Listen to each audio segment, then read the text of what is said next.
달빛 아래 사연 한수 채널 구독자 여러분, 오늘도 시청해주셔서 감사합니다. 행복하고 즐거운 시간 되시길 바라며 오늘의 사연 시작하겠습니다.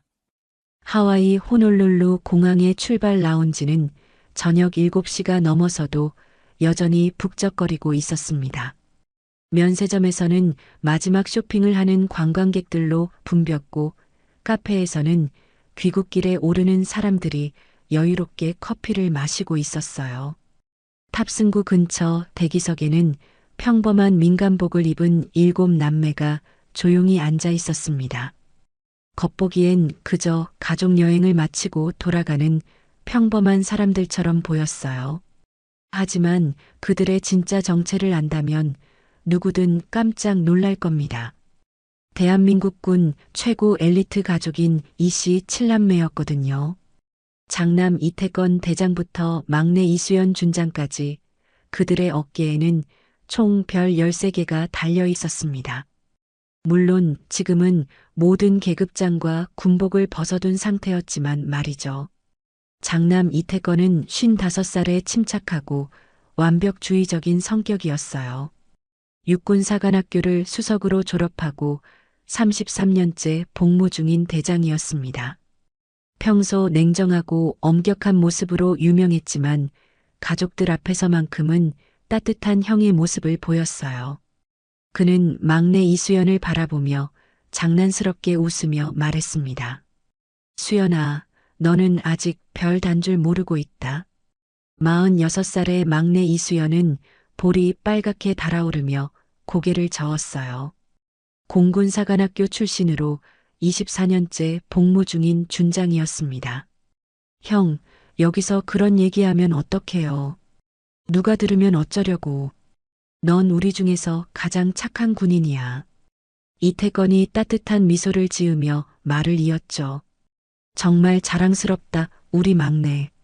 차남 이재원이 피식 웃으며 끼어들었어요. 형, 우리가 지금 완전히 민간인 모드잖아요. 아무도 우리가 뭐 하는 사람인지 모를 거예요. 52살의 이재원은 평소 활발하고 유머러스한 성격이었습니다. 해군사관학교 출신으로 30년째 복무 중인 중장이었어요. 군에서는 엄격하지만 형제들 사이에서는 항상 분위기를 밝게 만드는 역할을 했죠. 그의 웃음소리에 다른 형제들도 덩달아 미소를 지었어요. 삼남 이도우는 아메리카노를 천천히 홀짝이며 창밖의 석양을 바라보고 있었습니다. 51살의 그는 해병대 출신으로 29년째 복무 중인 소장이었어요. 좀 더 직설적이고 감정 표현이 솔직한 편이었습니다. 아, 정말 오랜만이네. 이렇게 다 같이 모인 게. 그가 감회에 젖은 목소리로 말했어요.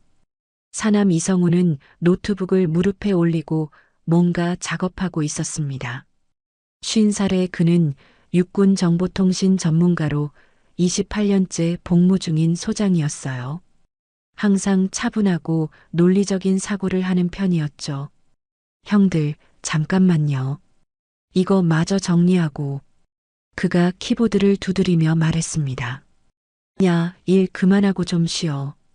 오남 이유진이 웃으며 말했어요. 49살의 그녀는 섬세하고 배려심이 깊은 성격이었습니다. 공군 출신으로 27년째 복무 중인 준장이었죠. 옆에 앉은 육남 이하영과 함께 여행 사진을 보며 이야기를 나누고 있었어요. 언니, 이 사진 좀 봐. 우리 정말 행복해 보이지 않아? 48살의 이하영이 핸드폰 화면을 보여주며 말했어요. 공군 출신으로 26년째 복무 중인 준장이었습니다. 시원시원한 성격의 그녀는 항상 밝은 에너지를 뿜어냈어요. 사진 속에는 하와이 해변에서 웃고 있는 7남매의 모습이 담겨 있었습니다. 각자 다른 표정이지만 모두 진심으로 행복해 보였어요.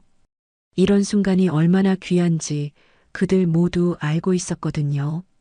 이번 여행 정말 좋았어. 이유진이 사진을 넘기며 말했어요. 언제 이렇게 다시 모일 수 있을까? 각자 너무 바쁘잖아. 아버지께서 보셨으면 정말 좋아하셨을 텐데. 이하영이 조용히 중얼거렸습니다.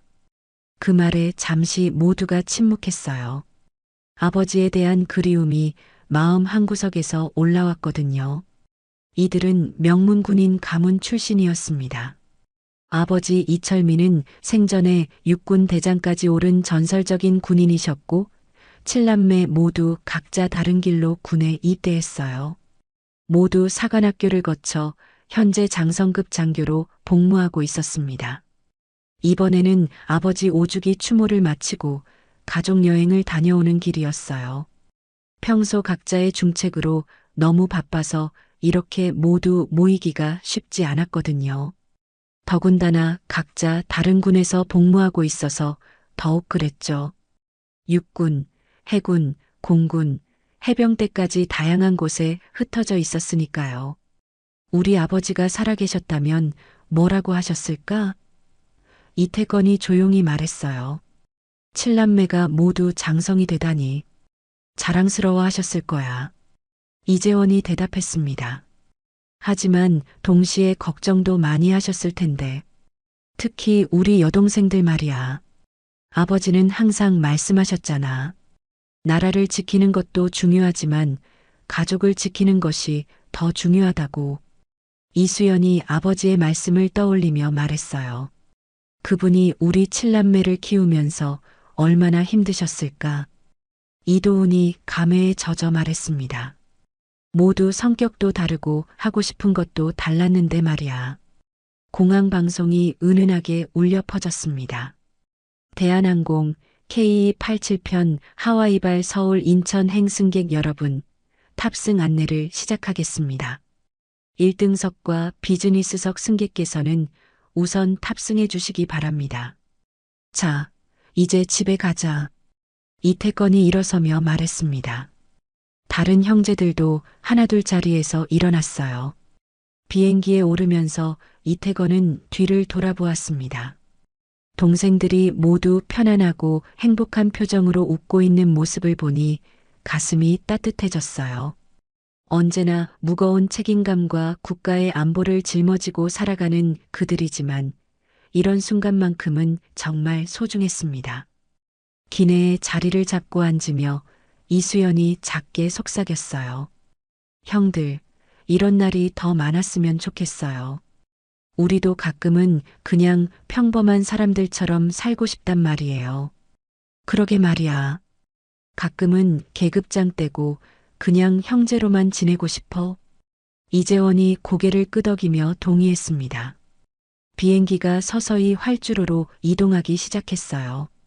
창밖으로 하와이의 아름다운 야경이 펼쳐졌습니다. 야자수들 사이로 반짝이는 불빛들과 저 멀리 보이는 바다가 한 폭의 그림 같았어요. 이륙이 시작되자 하와이의 아름다운 해안선과 도시의 불빛들이 점점 작아지며 창밖으로 사라져갔습니다. 석양빛에 물든 태평양이 끝없이 펼쳐져 있었죠. 모두들 편안한 표정으로 각자만의 시간을 보내기 시작했어요. 정말 평화로운 비행이었어요. 한국까지는 약 9시간 정도 걸릴 예정이었고 내일 오전 11시경에는 인천공항에 도착할 계획이었습니다. 그런데 이륙한 지 4시간쯤 지났을 무렵 갑자기 기내 분위기가 미묘하게 변하기 시작했어요. 조종석에서 정기적으로 나오던 기장의 자동 안내 방송이 뚝 끊어졌습니다. 그리고 승무원들의 얼굴에 묘한 긴장감이 스며들기 시작했죠. 몇몇 예민한 승객들도 뭔가 평상시와 다르다는 것을 느끼기 시작했어요. 바로 그때 기내 방송 시스템에서 중동 억양이 강한 낮은 남성의 목소리가 차분하면서도 위협적으로 흘러나왔어요. 승객 여러분, 이 비행기는 지금부터 우리 것이 된다. 순간 기내 전체가 얼어붙었습니다. 이태건의 눈빛이 순간 차갑게 변했어요. 오랜 군 생활로 단련된 그의 본능이 경고음을 울리고 있었습니다. 이건 훈련이 아니군. 순간 기내에 있던 모든 사람들이 숨을 죽였습니다. 아이들의 울음소리가 여기저기서 터져나오기 시작했고 어른들은 서로를 바라보며 이것이 현실인지 확신하지 못하고 있었어요. 하지만 곧 그 의문은 해결되었습니다. 복도 앞쪽에서부터 검은 마스크를 쓰고 총을 든 남자들이 하나둘씩 나타나기 시작했거든요. 총 6명의 테러범들이었습니다. 그들은 훈련받은 듯한 움직임으로 기내 곳곳에 배치되었어요. 모든 승객은 자리에 앉아 있어라. 리더로 보이는 남자가 큰 소리로 외쳤습니다. 움직이는 자는 즉시 사살한다. 승객들은 공포에 질려 떨기 시작했어요. 몇몇 승객들이 흐느끼는 소리가 기내에 울려 퍼졌습니다. 테러범들은 체계적으로 승객들의 휴대폰과 신분증을 수거하기 시작했어요. 이씨 7남매는 서로 눈빛을 교환했지만 누구도 먼저 나서지 않았습니다. 그들 모두 한 가지 생각을 하고 있었거든요. 자신들의 정체가 밝혀지는 순간 상황이 더욱 복잡해질 것이라는 걸 알고 있었습니다. 이태건은 침착하게 주변을 살펴보고 있었어요. 테러범들의 위치, 무기의 종류, 승객들의 상태 등을 빠르게 파악하고 있었습니다. 그의 군인 본능이 작동하고 있었지만 지금은 참아야 할 때였어요. 신분증과 휴대폰을 모두 내놔. 테러범 중 한 명이 이들 앞에 다가왔습니다. 형제들은 조용히 가방에서 여권과 핸드폰을 꺼내 건네주었어요. 다행히 모두 민간인 신분으로 여행을 온 상태였기 때문에 군인임을 알 수 있는 증거는 없었습니다. 하지만 문제가 생겼어요. 중년 남성 승객 한 명이 갑자기 자리에서 일어나더니 테러범에게 소리치기 시작한 겁니다. 이게 뭐 하는 짓이야? 당장 그 총 내려놓지 못해. 그 남자는 완전히 공황 상태에 빠져 있었어요. 테러범에게 덤벼들려고 하는 모습이었습니다. 바로 그때 삼남 이도훈이 참지 못하고 자리에서 일어났어요. 그의 성격상 무고한 시민이 위험에 처하는 걸 보고만 있을 수 없었거든요. 아저씨, 진정하세요. 지금은 닥쳐. 테러범 리더가 이도훈을 향해 소리쳤습니다. 그리고는 총을 겨누며 말했어요. 앉지 못해. 이도훈은 두 손을 들며 천천히 앉으려 했어요. 하지만 그 중년 남성은 계속 흥분 상태였습니다. 내가 그냥 시민이냐, 이 새끼야. 중년 남성이 테러범에게 덤벼들었어요. 순간 총성이 울려 퍼졌습니다. 하지만 치명적인 부위는 아니었어요. 테러범이 일부러 그 남성의 다리를 향해 쏜 겁니다. 중년 남성은 비명을 지르며 바닥에 쓰러졌어요. 이도훈은 반사적으로 그 남성을 도우려고 움직였습니다. 하지만 테러범이 그를 막아섰어요. 움직이지 마라. 사람이 다쳤잖아요. 이도훈이 강하게 말했어요. 그의 목소리에는 군인 특유의 권위가 묻어났습니다. 테러범 리더가 이도훈을 자세히 쳐다봤어요. 뭔가 수상하다는 표정이었습니다. 너, 뭐 하는 놈이야? 그냥 회사원입니다. 이도훈이 최대한 차분하게 대답했어요. 하지만 테러범은 의심의 눈초리를 거두지 않았습니다. 그리고는 갑자기 총 개머리판으로 이도훈의 정강이를 내리쳤어요. 아!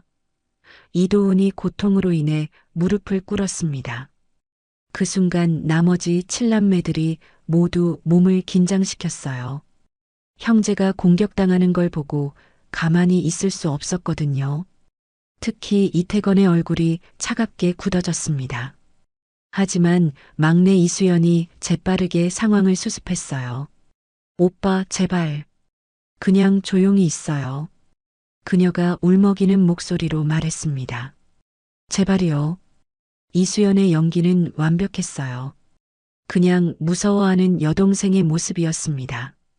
다른 형제들도 억지로 참으며 평범한 민간인처럼 행동했어요. 테러범 리더가 다시 기내 방송을 켰습니다. 승객 여러분, 우리의 요구사항이 받아들여질 때까지 이 비행기는 우리가 통제한다. 조용히 지시를 따르면 다치는 사람은 없을 것이다. 기내는 공포와 절망으로 가득했어요. 아이들의 울음소리와 승객들의 흐느끼는 소리만이 들렸습니다. 이성우는 조용히 주변을 살펴보고 있었어요. 테러범들의 통신 장비나 폭발물이 있는지 확인하려고 했습니다. 그의 정보통신 전문가로서의 경험이 발휘되고 있었어요. 이유진과 이하영은 다른 승객들, 특히 아이들의 상태를 살펴보고 있었습니다. 군인이지만 동시에 여성으로서 모성 본능이 발동하고 있었어요.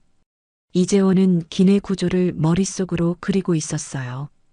해군에서 배운 함정 구조와 비슷한 부분이 있어서 탈출 경로를 생각해보고 있었습니다. 하지만 지금은 참고 기다려야 할 때였어요. 성급하게 행동했다가는 무고한 승객들이 다칠 수 있었거든요. 테러범 리더가 다시 말했습니다. 이 안에 군인이나 경찰이 있으면 지금 나와라. 숨기면 매 30분마다 한 명씩 죽인다. 이 말에 기내가 더욱 조용해졌어요. 모든 승객들이 서로를 의심하며 바라보기 시작했습니다. 이씨 7남매는 서로 눈빛을 교환했지만 아무도 움직이지 않았어요. 지금 정체를 드러내는 것은 너무 위험했습니다. 하지만 시간이 흐를수록 상황은 더욱 어려워질 것 같았어요. 이태건이 작은 목소리로 중얼거렸습니다. 참고 기다리자. 기회를 봐야 한다.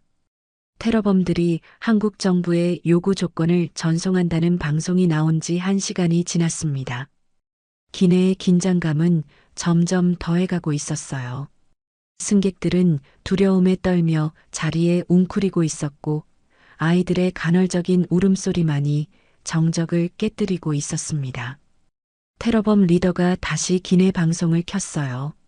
승객 여러분, 우리는 한국 정부에 정당한 요구를 했다. 하지만 아직 응답이 없다. 그의 목소리는 차분했지만 위협적이었습니다. 다시 한번 말한다. 이 안에 군인이나 경찰이 있으면 나와라. 끝까지 숨기면 매 30분마다 한 명씩 죽인다. 이 협박에 몇몇 승객들이 더욱 크게 흐느끼기 시작했어요. 특히 아이들을 데리고 온 부모들의 얼굴은 절망으로 가득했습니다. 사남 이성우는 조용히 기내 와이파이 시스템을 살펴보고 있었어요. 그의 손가락이 스마트폰 화면을 미묘하게 움직이고 있었습니다. 테러범들이 승객들의 폰을 수거했지만 이성우는 교묘하게 예비 디바이스를 숨겨두고 있었거든요. 형, 뭐 하는 거야? 옆에 앉은 이유진이 작은 목소리로 물었어요. 기내 와이파이 백도어를 찾고 있어. 이성우가 속삭였습니다. 외부에 비상신호를 보낼 수 있을지도 몰라. 이성우의 손가락이 빠르게 움직였어요. 정보통신 전문가로서의 실력이 발휘되고 있었습니다. 몇 분 후 그의 얼굴에 희미한 미소가 떠올랐어요. 됐다. 그가 조용히 말했습니다. 지금 한국 공군 작전본부에 우리 위치와 상황을 전송하고 있어. 하지만 그 순간 테러범 중 한 명이 이성우 쪽으로 다가왔어요. 뭔가 수상한 기운을 감지한 모양이었습니다. 야, 너 뭐 하고 있어? 이성우는 재빠르게 디바이스를 숨겼지만 테러범의 눈을 속일 수는 없었어요. 검사해봐. 테러범이 소리쳤습니다. 다른 테러범들이 몰려와 이성우의 몸을 수색하기 시작했어요. 곧 숨겨둔 디바이스가 발견되었습니다. 이 새끼가 뭔가 하고 있었어. 테러범이 리더에게 보고했어요. 테러범 리더가 이성우를 노려봤습니다. 너 정말 회사원이야? 네, 그냥 IT 회사에서 일하는. 이성우가 최대한 떨리는 목소리로 대답했어요. IT? 리더가 의심스러운 눈으로 바라봤습니다. 그럼 이걸로 뭘 하려던 거야? 그냥 가족들에게 연락하려고. 거짓말. 리더가 소리치며 이성우의 뺨을 때렸어요. 이건 일반 통신 장비가 아니야. 이성우의 입에서 피가 흘러나왔습니다. 나머지 형제들이 주먹을 불끈 쥐었지만 아직은 참아야 할 때였어요. 하지만 더 큰 문제가 생겼습니다. 이성우가 전송한 신호 때문에 연결이 갑자기 끊어진 거예요. 동시에 기내의 통신 시스템에 이상이 생겼습니다. 뭐야 이게? 테러범들이 당황하기 시작했어요. 그들의 통신 장비에도 문제가 생긴 모양이었습니다. 이때 오남 이유진이 조용히 주변을 살펴보고 있었어요. 그녀는 기내 하단의 화물칸 구조를 머릿속으로 그려보고 있었습니다. 공군에서 수송기 조종 경험이 있어서 이런 대형 항공기의 구조를 잘 알고 있었거든요. 저기, 그녀가 육남 이하영에게 작은 목소리로 말했어요. 화장실 뒤쪽에 있는 점검구 보여? 저거로 화물칸까지 내려갈 수 있어. 이하영이 고개를 끄덕였습니다. 그럼 거기서 뭘 할 수 있는데? 비상 탈출구가 있어. 그리고 이유진이 잠시 생각했어요. 폭발물이 있다면 아마 화물칸에 설치했을 거야.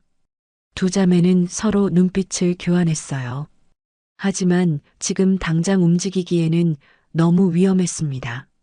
한편 장남 이태건은 테러범들의 행동 패턴을 분석하고 있었어요. 그들이 얼마나 훈련받았는지, 어떤 장비를 가지고 있는지, 약점은 무엇인지를 파악하려고 했습니다. 총 6명, 자동소총 4자루, 권총 2자루. 폭발물은 확실하지 않지만 아마 있을 거야. 이태건이 속으로 계산했어요. 차남 이재원은 다른 승객들의 상태를 살펴보고 있었습니다. 혹시 도움이 될 만한 사람이 있는지 아니면 보호해야 할 사람들이 얼마나 되는지를 파악하고 있었어요. 그때 기내 앞쪽에서 어린아이의 울음소리가 더 커졌습니다. 5살 정도 되어 보이는 여자아이가 복통을 호소하며 울고 있었어요. 엄마, 배 아파요. 엄마, 아이가 울먹이며 말했습니다. 아이의 어머니가 달래려 했지만 소용없었어요. 아이의 울음소리는 점점 더 커졌습니다. 테러범 중 한 명이 짜증스럽다는 듯이 그쪽으로 걸어갔어요.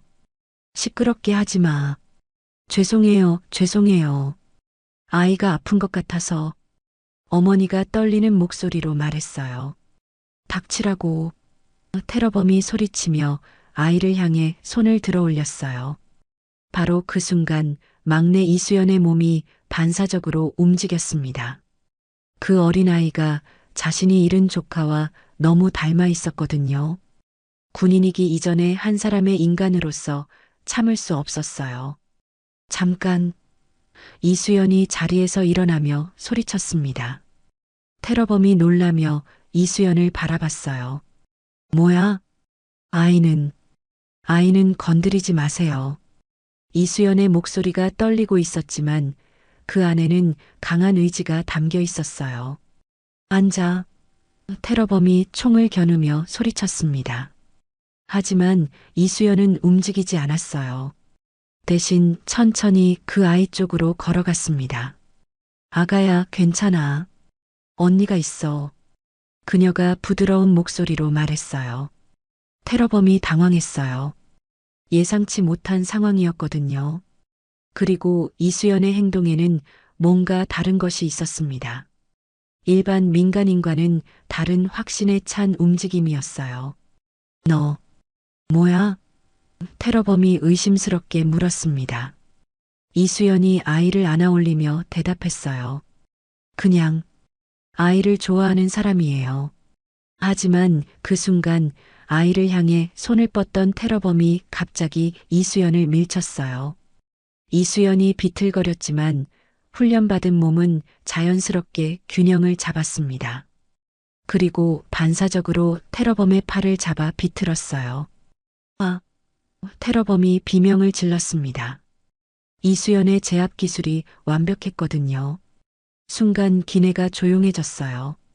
모든 사람들이 이수연을 바라봤습니다.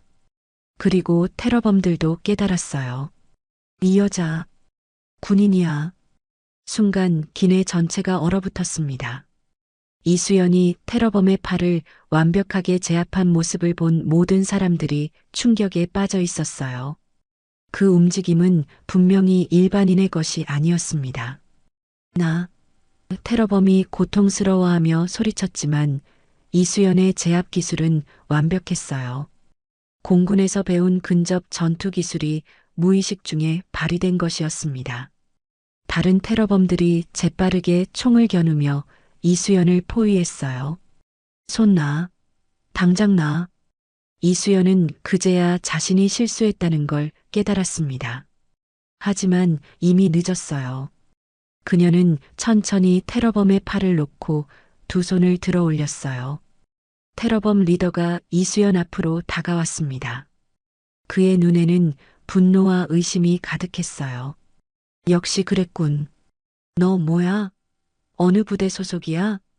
저는 그냥 이수연이 떨리는 목소리로 말하려 했지만 리더가 그녀의 말을 끊었어요. 거짓말하지 마. 그런 움직임은 훈련받은 사람만 할 수 있어. 리더가 소리치며 이수연의 뺨을 때렸습니다. 이수연의 입에서 피가 흘러나왔어요. 하지만 그녀는 굴복하지 않았습니다. 바로 그때 나머지 형제들이 더 이상 참을 수 없었어요. 막내 여동생이 맞는 걸 보고 가만히 있을 수 없었거든요. 장남 이태건이 천천히 자리에서 일어났습니다. 그의 움직임은 조용했지만 그 안에는 엄청난 위압감이 담겨 있었어요. 그만해. 이태건의 목소리가 기내에 울려 퍼졌습니다. 나도 군인이야. 테러범들이 놀라며 이태건을 바라봤어요. 그의 말투와 자세에서 느껴지는 권위는 범상치 않았습니다. 리더가 당황했어요. 차남 이재원도 자리에서 일어났습니다. 나도 마찬가지다. 삼남 이도훈이 다리를 절뚝거리며 일어섰어요. 나도. 사남 이성우가 피 묻은 입을 닦으며 일어났습니다. 우리 모두 그래. 오남 이유진과 육남 이하영도 동시에 일어섰어요. 우리 가족 전부다. 이태건이 차분하게 말했습니다. 기내가 완전히 조용해졌어요. 승객들도 테러범들도 모두 이 상황을 이해하지 못하고 있었습니다. 한 가족이 모두 군인이라는 것도 놀라웠지만 그들에게서 느껴지는 아우라는 더욱 놀라웠어요. 테러범 리더의 얼굴이 일그러졌습니다. 한 가족이 모두 군인? 그렇다. 이태건이 고개를 끄덕였어요. 계급은? 이태건이 잠시 망설였습니다. 하지만 이미 정체가 드러난 이상 숨길 필요가 없었어요. 나는 대장이다. 대장? 리더가 놀라며 되물었어요. 설마. 이재원 중장. 차남이 자신을 소개했습니다. 이도훈 소장. 이성우 소장. 이유진 준장. 이하영 준장. 이수연 준장. 테러범들의 얼굴이 점점 창백해졌어요. 그들이 납치한 비행기에 별 13개가 타고 있다는 사실을 이제야 깨달은 거예요. 이런. 젠장. 리더가 중얼거렸습니다. 다른 테러범 한 명이 리더에게 다가가 귓속말을 했어요. 보스, 이거 큰일인데요. 우리가 한국군 수뇌부를 잡은 거예요. 리더의 표정이 복잡해졌어요. 이것은 예상치 못한 상황이었습니다. 원래 계획보다 훨씬 큰 카드를 손에 넣은 셈이었거든요. 좋아. 리더가 비릿하게 웃었어요. 이거 재미있군. 한국 정부가 이 소식을 들으면 어떤 반응을 보일까? 그는 다시 기내 방송을 켰어요. 한국 정부여, 잘 들어라. 우리가 너희들의 최고 군인들을 잡았다. 그의 목소리에 흥분이 담겨 있었어요. 대장 1명, 중장 1명, 소장 2명, 준장 3명, 총 별 13개다.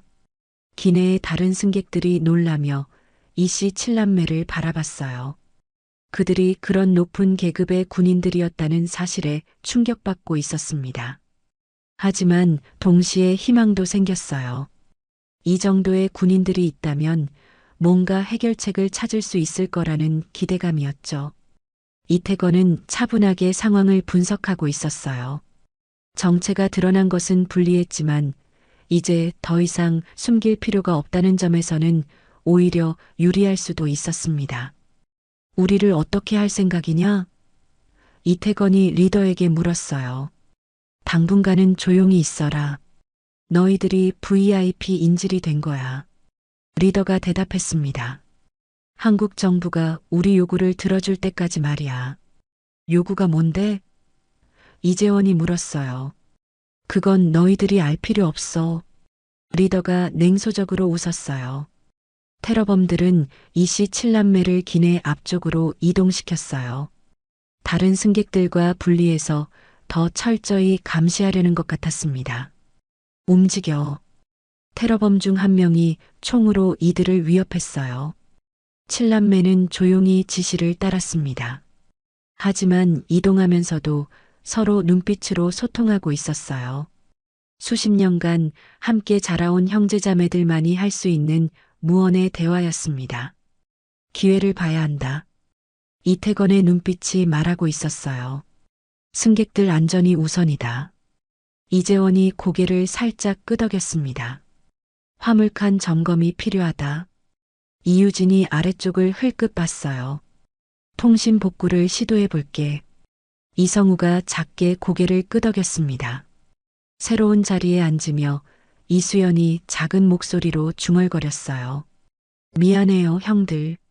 내가 실수했어요. 괜찮다. 이태건이 조용히 대답했어요. 어차피 언젠가는 들킬 수밖에 없었어. 이제 진짜 시작이군. 이도훈이 다리 상처를 살펴보며 말했어요. 테러범 리더가 다시 한국 정부와 통신을 시도하고 있었어요. 이번에는 훨씬 더 강한 카드를 들고 협상에 나서려는 모양이었습니다. 기내의 분위기가 더욱 긴장됐어요. 모든 것이 새로운 국면으로 접어든 것 같았습니다. 정체가 드러난 이후 기내 분위기는 완전히 달라졌습니다. 테러범들은 이제 자신들이 얼마나 큰 카드를 손에 넣었는지 깨닫고 있었어요. 반대로 다른 승객들은 이 상황이 더 복잡해질 것임을 직감하고 있었습니다. 이태건 대장은 새로운 좌석에서 조용히 주변을 관찰하고 있었어요. 테러범들의 배치, 무기 상황, 그리고 가장 중요한 것은 다른 승객들의 안전이었습니다. 그의 머릿속에서는 이미 여러 가지 작전이 구상되고 있었어요. 총 6명의 테러범. 우리가 7명이니 수적으로는 비슷하다. 하지만 그들은 무기를 들고 있고 무고한 승객들이 있다. 이태건이 속으로 계산했습니다. 테러범 리더가 위성전화로 한국 정부와 통화를 시도하고 있었어요. 그의 목소리에는 이전보다 훨씬 더 자신감이 배어 있었습니다. 여보시게, 한국 정부. 이제 상황이 바뀌었어. 리더가 흥분된 목소리로 말했어요. 우리가 누구를 잡았는지 알겠나? 별 13개다. 13개. 전화 너머에서 들려오는 한국어 목소리가 당황스러워하는 것이 느껴졌어요. 한편 사남 이성우는 테러범들이 압수한 통신 장비들을 눈여겨보고 있었습니다. 그의 정보통신 전문가로서의 경험상 저들이 사용하는 장비들은 상당히 정교했어요. 이들이 단순한 테러범이 아니야. 이성우가 생각했습니다. 누군가가 뒤에서 지원하고 있어. 오남 이유진과 육남 이하영은 서로 눈빛을 교환하며 기내 구조를 다시 한번 점검하고 있었어요. 두 사람 모두 공군 출신이라 항공기 구조에 대해서는 누구보다 잘 알고 있었습니다. 언니, 이하영이 작은 목소리로 속삭였어요. 저기 화장실 뒤쪽 점검구 보여? 응, 저기로 화물칸까지 내려갈 수 있어. 이유진이 고개를 끄덕였습니다. 폭발물이 있다면 아마 거기 있을 거야. 그럼 우리 둘이. 아직은 때가 아니야.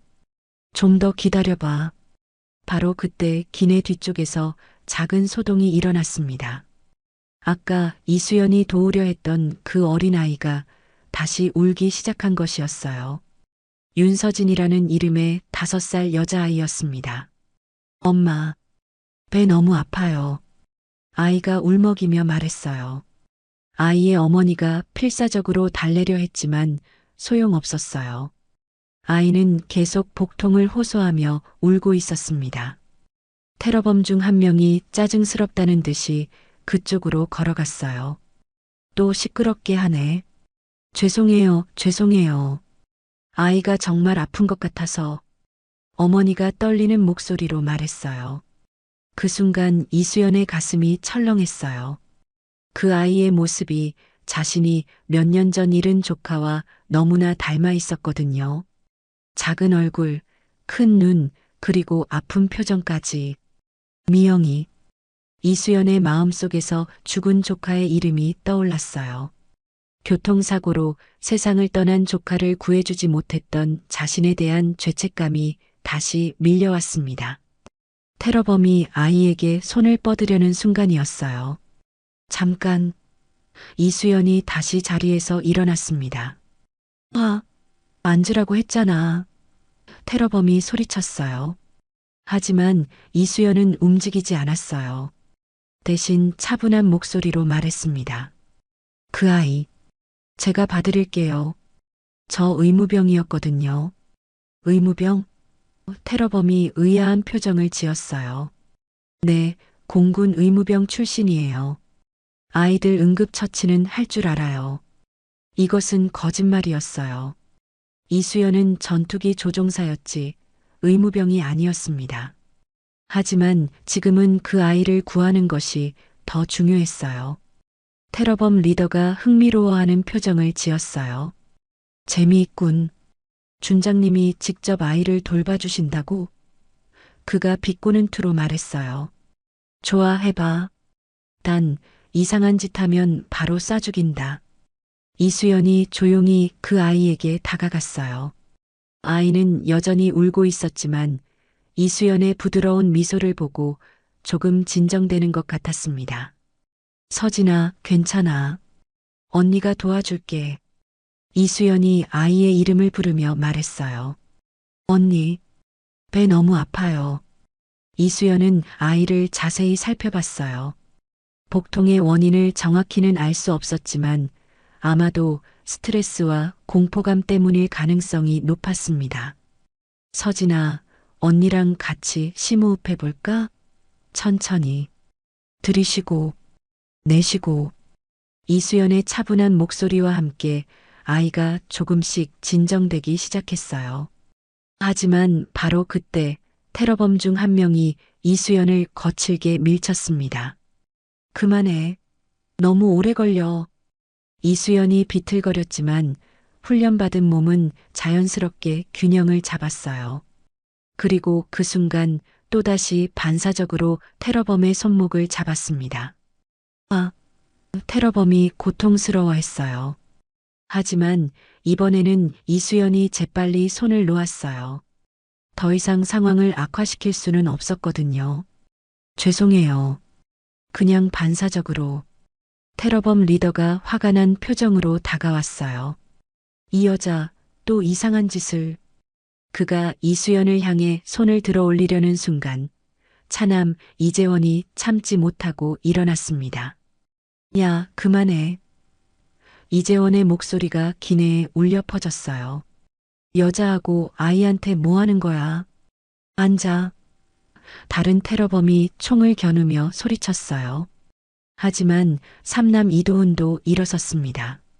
형 말이 맞아. 무고한 사람들한테 왜 그래?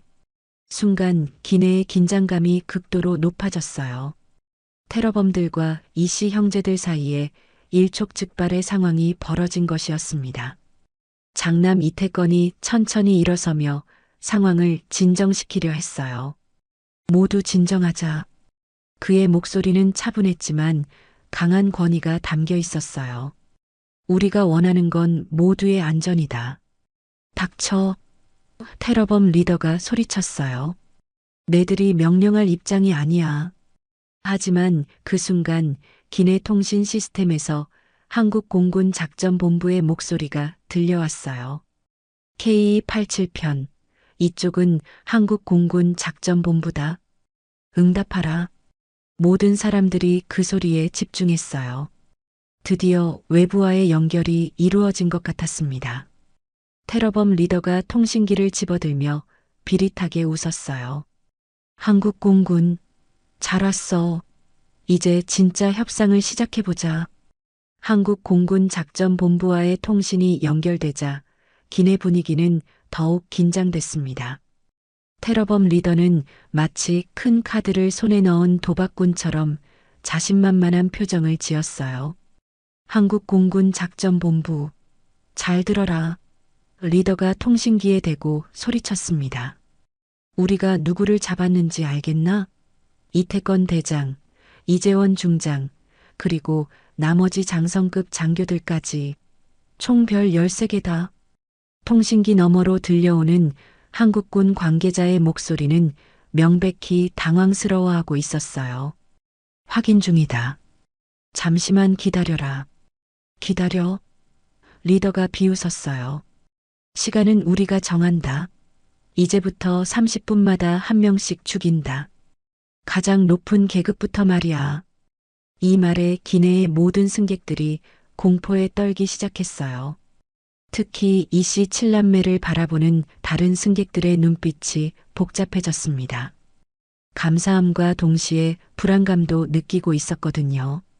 이태건 대장은 차분하게 상황을 분석하고 있었어요. 테러범들의 요구사항이 무엇인지, 그리고 이들이 정말로 협상할 의지가 있는지를 파악하려고 했습니다. 내 놈들이 원하는 게 뭐냐? 이태건이 조용히 물었어요. 테러범 리더가 이태건을 노려봤습니다. 대장님께서 직접 물어보시는군? 좋아, 알려주지. 그는 기내 방송을 켜고 천천히 말하기 시작했어요. 우리는 단순한 테러범이 아니다. 우리에게는 정당한 목적이 있어.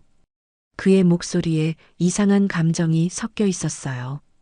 한국군이 우리 조국에서 저지른 일들, 그 대가를 치러야 한다. 사남 이성우가 귀를 기울이고 있었어요. 테러범들의 억양과 사용하는 단어들을 분석하면서 그들의 정체를 파악하려고 했습니다. 중동, 아마 시리아나 이라크 쪽일 거야. 이성우가 추측했어요. 한국의 평화유지군 파병과 관련이 있을 수도 있어. 바로 그때 통신기에서 다시 한국 공군의 목소리가 들려왔어요. 테러범들이여, 우리는 협상할 준비가 되어 있다. 요구사항을 말해라. 테러범 리더가 만족스러운 표정을 지었어요. 좋아. 첫 번째, 우리 조국에서 한국군을 모두 철수시켜라. 두 번째, 전쟁 피해 배상금으로 10억 달러를 지불하라. 세 번째, 그가 말을 계속하려던 순간 갑자기 비행기가 심하게 흔들렸어요. 난기류를 만난 것 같았습니다. 뭐야? 테러범들이 당황하며 주위를 둘러봤어요. 하지만 이것은 난기류가 아니었어요. 기내 창밖으로 한국 공군 전투기들이 보이기 시작했거든요. F-16 전투기 4대가 민항기를 호위하고 있었습니다. 젠장, 테러범 리더가 욕설을 내뱉었어요. 벌써 전투기를 보냈어. 5남 이유진과 6남 이하영이 창밖을 바라보며 안도의 표정을 지었어요. 공군 출신인 그들에게는 저 전투기들이 희망의 상징이었습니다. 저건 제21 전투비행단 소속이네. 이하영이 작은 목소리로 말했어요. 맞아. 저들이 있으면 괜찮을 거야. 이유진이 고개를 끄덕였어요. 하지만 테러범들도 가만히 있지 않았어요. 리더가 다시 통신기를 들고 소리쳤습니다. 전투기를 당장 물려라. 그렇지 않으면 이 비행기를 폭파시킨다. 그의 말에 기내 승객들이 더욱 큰 공포에 빠졌어요. 정말로 폭발물이 있다는 것을 확인해주는 발언이었거든요. 차남 이재원이 테러범 리더를 주의 깊게 관찰하고 있었어요. 해군에서 오랫동안 복무하며 다양한 상황을 경험한 그였기에 상대방의 심리 상태를 읽는데 능숙했습니다. 저놈, 뭔가 다른 목적이 있어. 이재원이 생각했어요. 단순한 정치적 요구가 아닌 것 같은데. 바로 그때 테러범 중 한 명이 리더에게 다가가 귓속말을 했어요. 보스, 연료가 부족해져요. 곧 한국 영공에 진입해야 해요. 리더의 표정이 복잡해졌어요. 시간이 많지 않다는 걸 깨달은 모양이었습니다. 좋아, 계획을 앞당긴다. 그가 다른 테러범들에게 신호를 보냈어요. 그러자 테러범 한 명이 기내 뒤쪽 화물칸으로 향하기 시작했어요. 이 움직임을 본 이유진과 이하영이 서로 눈빛을 교환했습니다. 지금이야. 이유진의 눈이 말하고 있었어요. 두 자매는 조용히 자리에서 일어났어요. 테러범들의 주의가 전투기와 통신에 집중되어 있는 틈을 타서 말이에요. 화장실 좀 다녀와도 될까요? 이유진이 가장 가까이 있던 테러범에게 물었어요. 지금은 안 돼. 정말 급해요. 제발. 이유진이 애원하는 표정을 지었어요. 테러범이 잠깐 망설이더니 고개를 끄덕였어요. 빨리 다녀와. 이상한 짓 하면 죽는다. 이유진이 화장실로 향하는 척하면서 슬그머니 화물칸 입구 쪽으로 움직였어요. 이하영도 자연스럽게 따라갔습니다. 화장실 근처에 도착한 두 자매는 재빠르게 점검구를 찾았어요. 공군에서의 경험 덕분에 어디에 있는지 정확히 알고 있었거든요. 여기야. 이유진이 작은 목소리로 말했어요. 점검구를 조심스럽게 열자 화물칸으로 내려가는 좁은 통로가 보였어요. 두 사람은 서로 고개를 끄덕이고 조용히 내려가기 시작했습니다. 화물칸은 어둡고 추웠어요. 하지만 두 자매의 눈이 어둠에 적응하자 충격적인 광경이 보였습니다. 화물칸 곳곳에 폭발물이 설치되어 있었어요. 그것도 상당한 양이었습니다. 만약 이것들이 터진다면 비행기는 흔적도 없이 사라질 것이었어요. 이런. 이하영이 작은 소리로 중얼거렸어요. 조심해. 함부로 건드리면 안 돼. 이유진이 경고했어요.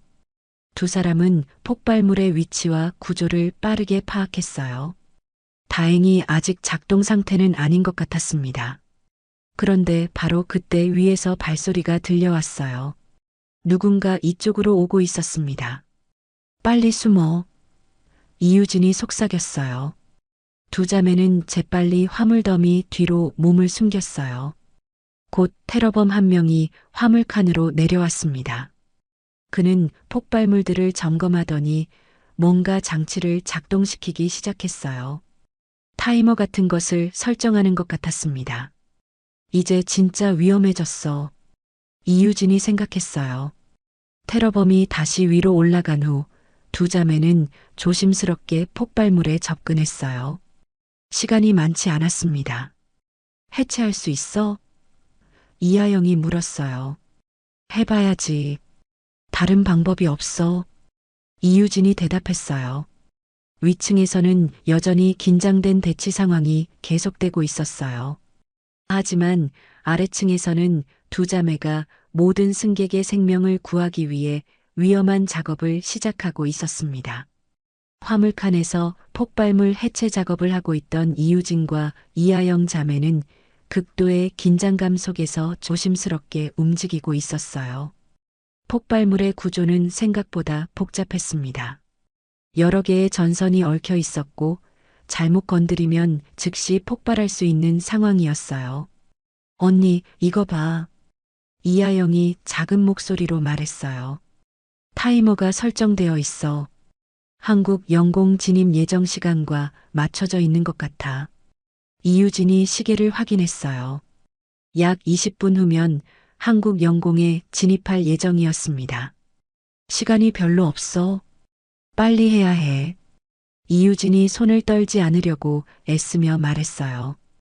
위층에서는 여전히 치열한 심리전이 벌어지고 있었습니다. 테러범 리더가 한국 공군과의 통신에서 점점 더 과격해지고 있었어요. 마지막 경고다. 전투기를 물리지 않으면 이 비행기와 함께 너희들의 소중한 장성들도 모두 죽는다. 통신기 너머로 들려오는 한국 공군 관계자의 목소리도 긴장되어 있었어요. 협상을 계속하자. 우리도 평화적 해결을 원한다. 하지만 테러범 리더는 더 이상 협상에 관심이 없어 보였어요. 그의 진짜 목적이 다른 곳에 있는 것 같았습니다. 바로 그때 사남 이성우가 테러범들의 통신을 가로채는데 성공했어요. 그들이 사용하는 암호화된 채널에 침투한 것이었습니다. 압수당하지 않은 소형 장비를 이용해서 말이에요. 이성우의 얼굴에 충격적인 표정이 스쳐 지나갔어요. 그가 들은 대화는 예상과 전혀 달랐거든요. 테러범들 사이의 대화가 이어지고 있었어요. 제이슨, 작전 끝나면 엄마 묘에도 같이 들러줘. 알겠어요, 카이리 형. 내가 아직 어렸을 때를 기억하나? 그때 한국 군의관이 너를 살려줬지. 기억해요. 이성우가 깜짝 놀랐어요. 테러범 중 한 명의 이름이 제이슨이라는 것도 놀라웠지만 더 놀라운 것은 그가 과거에 한국군의 도움을 받았다는 사실이었습니다. 막내 이수연이 이 대화를 들었어요. 그 순간 그녀의 머릿속에 오래된 기억이 떠올랐습니다. 약 10년 전 그녀가 해외 평화유지군으로 파견되었을 때의 일이었어요. 전쟁으로 폐허가 된 한 도시에서 부상당한 혼혈 아이를 치료해 준 적이 있었습니다. 설마 이수연의 마음이 두근거렸어요. 그 아이의 이름이 제이슨이었습니다.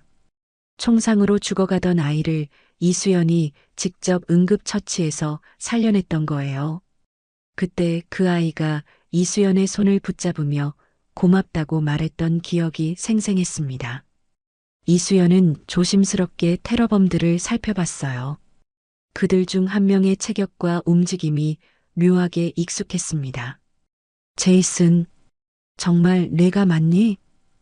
이수연이 속으로 생각했어요.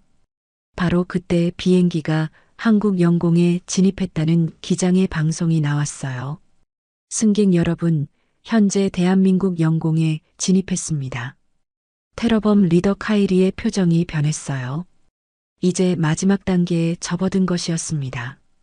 제이슨, 카이리가 부하 중 한 명을 불렀어요. 폭탄 작동 준비해. 제이슨이라 불린 테러범이 망설이는 표정을 지었어요. 그의 눈에 이상한 감정이 스쳐 지나갔습니다. 형, 정말 이렇게 해야 하나요? 물론이다. 우리의 복수를 위해서.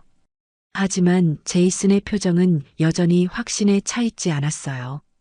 특히 어린 승객들을 바라볼 때마다 망설임이 깊어지는 것 같았습니다. 이수연이 용기를 내어 조심스럽게 말했어요. 제이슨이 깜짝 놀라며 이수연을 바라봤어요. 그의 눈이 커졌습니다. 너, 내 이름을 어떻게 해? 10년 전, 총상으로 쓰러진 너를 기억해. 이수연의 목소리가 떨리고 있었어요. 내가 너를 치료해줬잖아. 그때 넌 내 손을 붙잡았어. 제이슨의 얼굴이 창백해졌어요. 그 순간 오래된 기억들이 밀려왔습니다. 죽어가던 자신을 구해준 한국군 여성 장교의 따뜻한 손길. 당신이 그때 그분이에요? 제이슨의 목소리가 떨렸어요. 그래. 내가 살아있어서 다행이다. 이수연이 진심 어린 미소를 지었어요. 하지만 지금 이렇게 만나게 될 줄은 몰랐어. 카이리가 이 대화를 듣고 화가 났어요. 제이슨, 무슨 소리야? 형, 이분이 저를 살려주신 분이에요. 제이슨이 혼란스러운 표정으로 말했어요. 그래서 뭐, 그건 과거 일이야. 하지만 제이슨의 마음에는 변화가 일어나고 있었어요. 자신을 구해준 사람을 해치려 한다는 죄책감과 함께 이 모든 상황에 대한 의문이 커지고 있었습니다. 화물칸에서는 이유진과 이하영이 마침내 폭발물 해체에 성공했어요. 하지만 아직 완전히 안전한 것은 아니었습니다. 수동으로 작동시킬 수 있는 장치가 남아 있었거든요. 언니, 이거 봐. 원격 조정 장치가 있어. 이하영이 작은 목소리로 말했어요. 그럼 위에서 언제든지 터뜨릴 수 있다는 얘기네. 이유진의 표정이 어두워졌어요. 위층에서 제이슨의 내적 갈등이 계속되고 있었어요. 그는 이수연을 바라보며 천천히 말했습니다. 당신이 정말 그때 그분이 맞나요? 증명해 보세요. 이수연이 잠시 생각하더니 조용히 말했어요. 넌 그때 내게 말했지. 누나, 아프지 않게 해주세요라고. 그리고 수술이 끝난 후에 고맙습니다. 천사 누나라고 했어. 제이슨의 눈에 눈물이 고였어요. 그 기억이 너무나 생생했거든요. 정말, 정말 당신이었군요. 카이리가 참지 못하고 소리쳤어요. 제이슨, 감상에 빠져 있을 때가 아니야. 하지만 제이슨은 더 이상 예전의 제이슨이 아니었어요. 그의 마음속에서 복수심보다 감사함이 더 커지고 있었습니다. 그때 갑자기 비행기가 인천공항으로 접근하고 있다는 방송이 나왔어요. 착륙 예정 시간은 15분 후였습니다. 모든 것이 결정되어야 할 순간이 다가오고 있었어요. 비행기가 인천공항으로 접근하며 기내의 긴장감은 최고조에 달했습니다. 착륙까지 남은 시간은 고작 15분. 모든 것이 결판날 순간이 다가오고 있었어요. 제이슨은 여전히 혼란스러운 표정으로 이수연을 바라보고 있었습니다. 자신을 구해준 은인 앞에서 복수를 위한 테러를 계속해야 하는 상황에 깊은 고민에 빠져 있었어요. 제이슨, 넌 나 알아보지? 그땐 내가 내 손을 붙잡았잖아. 이수연이 부드러운 목소리로 말했습니다. 제이슨의 기억 속에서 그날의 장면이 생생하게 되살아났어요. 폭탄 테러로 다리에 심한 부상을 입고 쓰러져 있던 자신에게 다가온 한국군 여성 장교. 그녀의 따뜻한 손길과 진심 어린 위로의 말들. 당신이 말했죠. 괜찮아. 금방 나을 거야. 용감한 아이구나. 라고. 제이슨의 목소리가 떨렸어요. 이수연이 고개를 끄덕였습니다. 그래, 맞아. 넌 정말 용감했어. 그때도 지금도. 테러범 리더 카이리가 참지 못하고 소리쳤어요. 제이슨, 정신 차려. 우리 가족들이 죽은 걸 잊었어? 잊지 않았어요, 형. 제이슨이 대답했어요. 하지만 이분들은 그때 우리를 죽인 사람들이 아니에요. 같은 군복을 입었잖아. 아니에요. 제이슨의 목소리가 점점 커졌어요. 이분은 저를 살려주신 분이에요. 복수가 아니라 은혜를 갚아야 할 뿐이라고요. 그 순간 제이슨이 결단을 내렸어요. 그는 천천히 자신의 총을 카이리를 향해 겨누었습니다. 형, 이제 끝내요. 뭐? 제이슨, 너 뭐 하는 거야? 내가 날 살렸는데 난 왜 이러고 있지? 왜? 제이슨의 눈에서 눈물이 흘러내렸어요. 더 이상은 못하겠어요.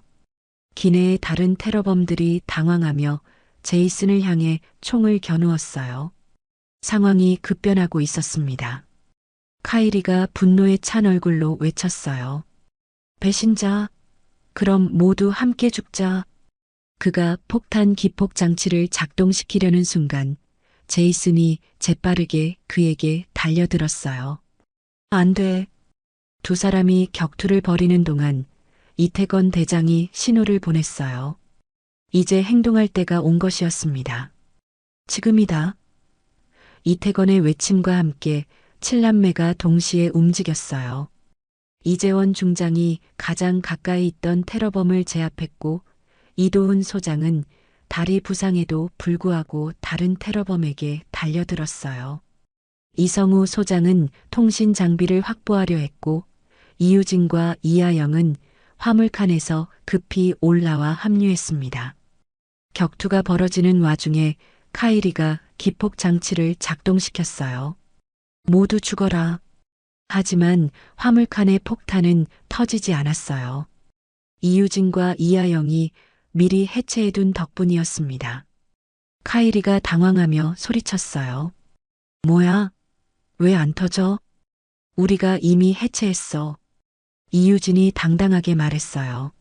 하지만 카이리는 포기하지 않았어요. 그는 마지막 수단으로 몸에 착용하고 있던 자폭용 폭탄을 꺼내들었습니다.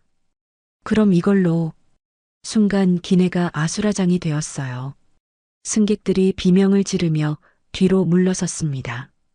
제이슨이 카이리를 말리려 했지만 카이리는 이미 광기에 사로잡혀 있었어요. 제이슨, 넌 배신자야. 카이리가 자폭 장치를 작동시키려는 바로 그 순간 제이슨이 믿을 수 없는 행동을 했어요. 그는 카이리를 안고 기내 뒷문으로 달려갔습니다. 제이슨, 뭐 하는 거야? 이수연이 소리쳤어요. 누나. 아니, 장군님. 제이슨이 뒤돌아보며 마지막 인사를 했어요. 저를 구해주셔서 감사했어요. 이제 저도 다른 사람들을 구할 차례네요. 안 돼. 제이슨. 하지만 제이슨은 이미 비상문을 열고 카이리와 함께 기회로 몸을 던졌어요. 폭발. 창밖이 번쩍 빛났습니다. 기내는 무사했어요. 제이슨의 희생 덕분에 수백 명의 생명이 구해진 것이었습니다. 이수연이 창가로 달려가 밖을 내려다봤지만 이미 늦었어요. 눈물이 그녀의 뺨을 타고 흘러내렸습니다. 제이슨, 나머지 테러범들은 모두 제압된 상태였어요. 이태권 대장의 지휘 아래 7남매가 완벽하게 상황을 통제한 것이었습니다. 기장이 기내 방송을 켰어요. 승객 여러분, 위험한 상황이 모두 끝났습니다. 곧 인천공항에 안전하게 착륙하겠습니다. 승객들 사이에서 안도의 한숨과 함께 박수가 터져 나왔어요. 하지만 이수연만은 여전히 창밖을 바라보며 조용히 울고 있었습니다. 이재원이 동생의 어깨에 손을 올렸어요. 수연아, 형, 내가 그 아이를 구했는데 결국 그 아이가 우리를 구했어요. 이수연이 흐느끼며 말했어요. 이태건이 다가와 막내를 안아주었어요. 넌 잘못한 게 없어. 제이슨도 마지막에 올바른 선택을 했고 비행기가 인천공항에 무사히 착륙했습니다. 활주로에는 수많은 구급차와 소방차 그리고 군 관계자들이 대기하고 있었어요. 기내에서 부상을 입은 승객들이 먼저 들것에 실려 나갔어요. 이재원도 격투 과정에서 어깨에 부상을 입어 치료가 필요했습니다. 이제야 형이 왜 그렇게 냉정했는지 알겠어. 이재원이 들것에 실리며 형에게 말했어요. 지휘관은 항상 모든 걸 책임져야 하는구나. 공항에서는 군 관계자들과 대통령실 관계자들이 모두 나와서 거수 경례를 하고 있었어요. 언론진들도 몰려들어 이 역사적인 순간을 담으려 했습니다. 하지만 이태건은 조용히 고개를 저었어요. 오늘은 그냥 아버지 뵈러 다녀온 날로 해주게. 7남매는 한 줄로 걸어나갔습니다. 어깨를 맞대고 그 누구도 계급장을 달지 않은 채 그저 형제자매이자 가족으로 말이에요. 공항 밖에서 기다리고 있던 차량에 오르며 이수연이 마지막으로 하늘을 올려다봤어요. 제이슨, 고마웠어. 하늘에서 편히 쉬렴. 그들의 긴 여행이 끝났어요. 하지만 이 경험은 그들 가족에게 무엇이 진짜 소중한 것인지를 다시 한번 깨닫게 해주었습니다. 계급이나 권력이 아닌 서로를 아끼고 사랑하는 마음이야말로 가장 큰 힘이라는 것을 말이에요. 차량이 공항을 벗어나며 이태건이 창밖을 바라봤어요. 아버지의 묘소 방향이었습니다. 아버지, 저희 모두 무사히 돌아왔습니다. 한국의 하늘 아래 별 13개가 다시 빛나기 시작했어요.